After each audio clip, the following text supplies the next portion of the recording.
Well, I think many businesses are different because they go through many different phases.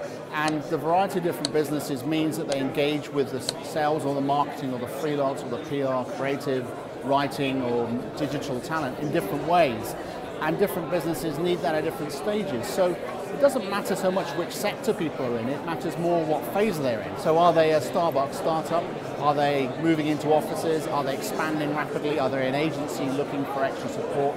All of those businesses have different requirements. The more they can draw on freelance talent, the stronger they can grow those businesses and the faster they can move. These sort of events really benefit Brooks, and it keeps us engaged with our target customer. It also allows us to meet like-minded service providers as well, and I think it also helps us sort of really understand the customer's needs and make sure our product evolves to suit them. I think the idea of having separate workshops for entrepreneurs and the freelancers works really well. It enables you to tailor the message you're giving to each audience to that audience. But also I think the second part of the evening, where giving them a chance to network, works really well, and hopefully they can take some of what they've learnt in the individual workshops towards that networking event and get more out of it. Well, I think first of all we're really lucky to be here in Liverpool Innovation Park. We've got a fantastic location and really a lot of space for people to do the networking. I think what we're seeing is that the way we run these events is that we actually get a very high quality of freelance talent and also entrepreneurs who are looking to engage with the Northwest Fund to raise money and grow businesses. So it's a really quite powerful combination of the two things, and I think it's in essence it's the quality of the people and the quality of the conversations. It is all about building relationships. Networking is very important, and I think the more I go to events like this as well, I'll tell other freelancers and I'll drop them the link and they'll start coming to the events, and it's for the same for entrepreneurs as well to build their businesses. You know, they're going to find the skills, good skills in events like this. There's some people who came last time that have revisited, but there's also a lot of new faces. But bear in mind the numbers have gone up from probably 30 at the first events right through now to 80 to 90. So the word's out there and things are spreading. So it must be to do with our tweets. As a freelancer myself, I took the opportunity to sit into the other work stream to see what entrepreneurs are looking for from freelancers and how they can work with them. And it was fascinating to hear their insights into it as to how they overcome their issues with a mobile workforce, with a temporary workforce, and the benefits of that over, you know, a more traditional permanent workforce, really. So that was very interesting for me. It's a really good event because I think there's definite need for entrepreneurs and agencies to be able to meet with freelancers and get an idea of what talent's out there. I mean, specifically for my business, I've met some really fantastic people today, so it's been useful. The dynamic of having both entrepreneurship workshops and freelance workshops together is perfect for us, not only because it allows the park to engage with both groups separately, but it also gives us an opportunity to do exactly what we want to do and to get the groups together to grow businesses, which is exactly what we're about. Well, I think they're both looking at the same issues but from different ends. The entrepreneurs looking at the challenges of putting of freelance teams together, and the freelancers thinking, what is it that the entrepreneur wants? How do I present myself such that I'm offering him something, or him or her, that they can actually use and buy and use that to turn into sales and revenue?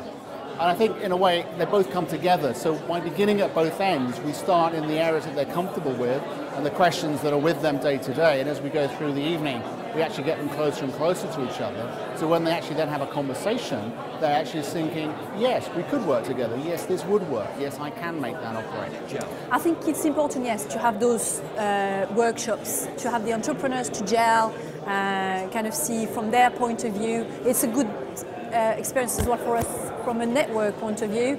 You know, you are maybe an entrepreneur, but maybe the relationships can be built with other entrepreneurs in the room. So yes, definitely, I think it's working for me anyway. Yes. Yeah, the information that seems to be most specific and most valuable is how to win work. So being a freelancer is a daunting task when people first start out, and the more tools they can take away to win that work obviously makes them far more productive as a freelancer, and then that's far more valuable for Brookson, because then we can add our value-add services on top of that. I think events like these are extremely important because, as we know, in the current climate, it's very competitive out there. Knowing who to speak to, The networking, obviously, it's a brilliant event for networking. It's the first event I've been to for networking, so it's definitely very good in the current climate. Events like this are definitely more applicable. We believe in collaboration at Little Orchard. We use different freelancers. We collaborate with different micro businesses like our own in different areas. Without going to these events, you don't know who to trust, who to build the relationships with, and how well you'll be able to deliver that end product for the client. This idea of collaboration is growing, and I think the events like this really do help. Yeah, I think there's definite potential for more of these events and for bigger events. And I think it's been focused in the Northwest. I think there's definite scope to go national with this. We've seen the interest grow from event to event, and there's a bit of momentum being generated now, so I think it's well worth pushing on with that. Yes, I think it will gain momentum, definitely. People are pushing their regions.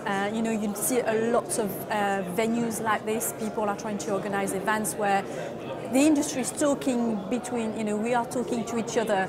A lot of, I go to several networking again events like this, and you see the industry, you know, the agencies talking to each other. They are trying to network. They're trying to put work each other's way. So I think there is a lot of a relationship that's being built during those events. So yes, definitely, I would encourage events like this to take place. Yeah. I think it'll start to become a must-go-to event for people that are in the freelance world, and I think that will start to become the de facto world of work for SMEs in particular, as the whole sort of ethos of business, the way of doing work, actually changes much more towards that sort of world of doing things. It'll be more of teleconferencing rather than having large offices in the middle of cities. So I feel sorry for the property guys, but you know, great for all the telecoms and IT. So people who've attended these workshops, I think if they went away understanding that in addition to being able to market yourselves properly and to win business, there's also a serious side to being a freelancer around how you structure your business and how you operate in the most tax-efficient manner, but in a compliant way. I hope the freelancers will go away with new clients. I hope the entrepreneurs will go away with a whole range of freelance contacts that they know they can draw on to solve problems and you know, grow their businesses.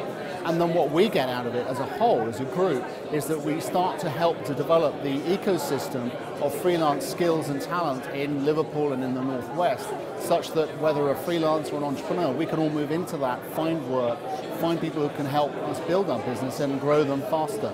And it's all about uncovering talent. The main thing I've got out of that is, over the years, I've been a freelance consultant, and I've been thinking of, I need to make that step to actually go as a proper business, and this has definitely given me the boost to say, yes, go and do it, Hassan, definitely. Yeah, overall impressions of today, I think it's, again, another session with loads of energy from both sides of the stream as well, good attendance, important information has been exchanged between both parties, really useful, yeah, definitely. The advice I've received from Brookson has been absolutely fantastic. It's given me a lot of insight and knowledge that I did not have before, and particularly about the sort of company I need to be. I'm currently trading as a sole trader, and it gave me all the features and the benefits that Brookson have given me about becoming a limited company. And in the future, I will use Brookson services in order to help me to become better at my business.